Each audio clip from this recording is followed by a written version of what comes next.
성경 말씀 이제 오늘부터 요한복음을 들어가게 됩니다. 신약 성경 요한복음 1장 1절에서 5절을 제가 봉독합니다. 요한복음 1장 1절 말씀. 태초에 말씀이 계시니라. 이 말씀이 하나님과 함께 계셨으니 이 말씀은 곧 하나님이시니라. 그가 태초에 하나님과 함께 계셨고 만물이 그로 말미암아 지은 바 되었으니 지은 것이 하나도 그가 없이는 된 것이 없느니라. 그 안에 생명이 있었으니 이 생명은 사람들의 빛이라. 빛이 어둠에 비치되 어둠이 깨닫지 못하더라. 아멘. 요한복음은 초신자들이 봐도 되고 또 가장 신학적으로 깊이가 있는 성경이 요한복음이라고 합니다. 이 요한복음 오늘 1장을 보게 됩니다. 1절에 태초에 말씀이 계시니라. 이 요한복음 1장은 창세기 1장하고 비슷합니다. 태초에 하나님이 계신 것과 이게 태초에 말씀이 있는 하나님 자리에 말씀이 들어가 있습니다. 태초에 말씀이 있었다. 태초에 하나님이 계셨다. 여러분, 창세기는 모든 것의 오리지널, 시작을 얘기하는 성경입니다. 창세기는 시작, 출애굽기는 구원, 레위기는 어떤 이스라엘 백성들이 지켜야 될 하나님의 법도, 예법, 제사법, 민수기는 훈련, 신명기는 축복, 이렇게 키워드가 있다면 요한복음의 키워드는 뭘까요?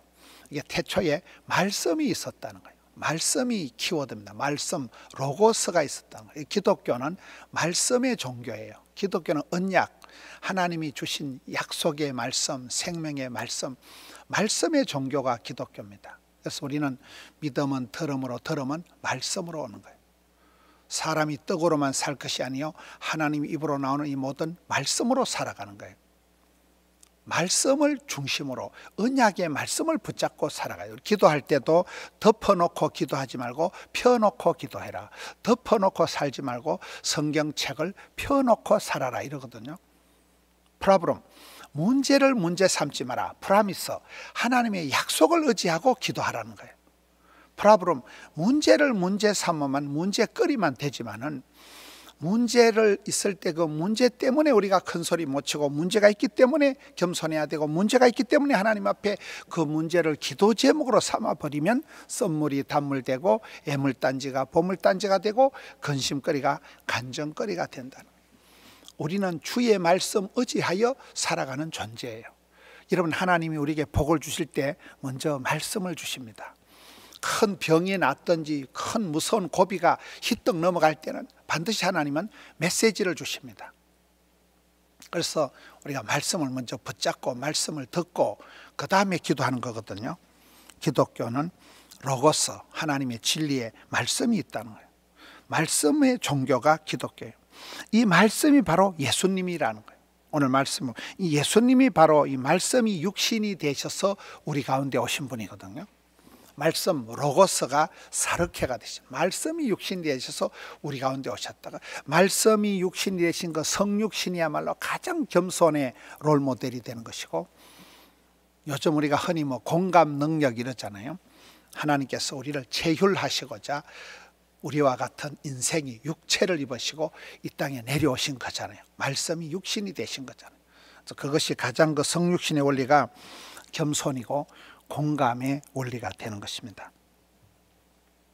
태초에 말씀이 계신, 이 말씀이 하나님과 함께 계셨으니 이 말씀은 곧 하나님이시라. 4절을 보겠습니다. 그 안에 생명이 있었으니 이 생명은 사람들의 빛이라. 하나님의 말씀이 바로 예수님이다. 예수님이 바로 생명을 주시는 분이라는 거예요. 그 안에 생명이 있었다는 거예요.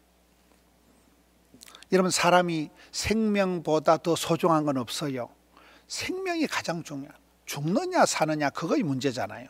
생명보다 위대하고 멋진 말이 없습니다.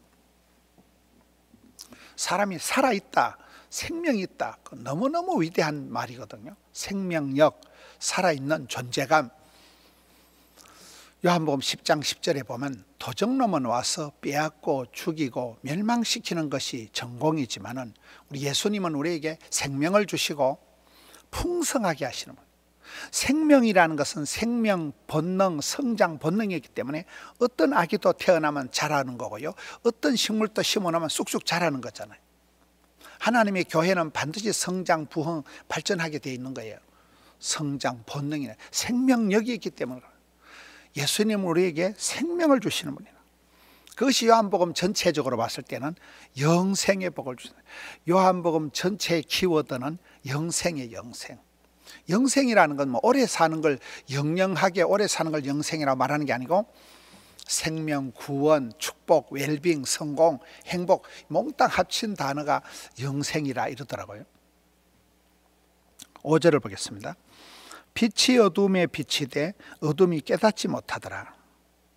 여러분, 예수님은 우리에게 생명을 주신다. 또 예수님은 우리에게 빛을 비춰 주신다는 거예요. 민수기 6장 제사장의 축복에다 보면 하나님 우리에게 얼굴을 비추시고 얼굴을 향하셔서 은혜와 평강을 베풀어 주시는 거잖아요. 빛이라는 게 햇살 가득한 게, 여러분, 햇살 가득한 양지 바른 곳이 살기 좋은 곳이거든요. 포도원의 포도주의 상품의 특징은 일조량에 따라 판가름이 나는 거예요. 햇볕을 얼마나 많이 보았냐에 따라서 그 과일이 당도가 달라지는 거거든요. 빛은 사랑, 빛은 행복, 아름답고 행복한 세상 만들어 봐요. 옛날에 그런 한국전력 그 노래가 있더라고요. 햇볕을, 빛을 만드는 전기회사에서 하는 노래가 빛은 사랑이라는, 빛이 행복이라는. 여러분, 양지 바른 데가 살기 좋은 거예요. 햇빛이 최고의 에너지다, 햇볕이 최고의 영양소다 이러잖아요. 사람이 햇볕만 많이 봐도 비타민 D가 자동 생성이 되고 우울증이 안 걸린다 이러거든요. 우리 예수님은 우리에게 오셔서 생명을 선물해 주시고 우리에게 빛을 비추어 주시는 분이라는 거예요. 문제는 빛을 비추어 주셨는데 어두움이 깨닫지를 못하는 거예요. 세상이 주님의 오심을, 주님의 그 고귀한 것을, 가장 중요한 주님이 오신 것을 깨닫지 못할 따름이지만은 주님은 그냥 비추어 주시는 분. 여러분, 우리는 어둠의 자식이 아니고 빛의 자녀들입니다. 어두움이 빛을 이겨본 역사가 없다는 거예요. 아무리 밤하늘이 칠흑같이 땡땡 어두워도 아침이 되면, 햇살이 떠오르면, 동창이 밝아오면 어둠은 싹 사라지는 거잖아요. 그래서 아침 해가 힘있게 돋던 같이 새해가 되고, 아침 해가 힘있게 돋던 같이, 아침 빛이 비추는 것 같이 그렇게 새해가 밝아오고 새 역사가 우리 가운데 펼쳐지는 것이거든요. 아무리 코로나가 엄중하고 아무리 시대가 고약한 시대가, 악이 판을 치고 불의가 행하고 불의한 자들이 형통하고 의인은 고통당하는 것 같지만은 아침 해가 떠오르는 것 같이 힘있게 하나님의 나라는 그렇게 영영하고 주님은 반드시 이기고 어두움이 빛을 이겨본 역사가 없다는 거예요. 우리는 빛의 자녀다. 우리 예수님께서 이 어두운 세상에 오셔서 빛을 비추어 주시고 너희들도 어두운 세상이 빛이다, 일어나 빛을 발하라, 이렇게 되는 거예요. 오늘 몇 가지를 살펴보았습니다. 태초에 말씀이 계셨습니다. 로고스, 이 진리이신 말씀이 바로 예수님이십니다. 이 하나님이신 예수님, 이 진리이신 예수님이 말씀 육신이 되어 우리 가운데 오신 것입니다. 이 예수님 우리에게 빛을 비추어 주시고 이 예수님 우리에게 생명을 주시는 분이에요. 그 주님을 모셔드리고 맞아드리고 영접하는 자는 하나님 자녀가 되는 권세를 얻는 거잖아요. 오늘 이 요한복음 1장, 창세기 1장과 흡사한 요한복음 1장을 통해서 예수님은 우리에게 어떤 분이신가, 이 주님을 중심에 모셔드리고 빛의 자녀로 샤방하게 살아가고 생명력을 가지고 어떤 어둠을, 어떤 죽음의 길을 뚫고 돌파하고 생명력을 가지고 살아 꿈틀거리는, 펄떡거리는 물고기와 같이 살아 역사하는 오늘 하루, 또 신년 벽두, 또 이 한 달, 한 주간이 되시기를 주님의 이름으로 축원합니다.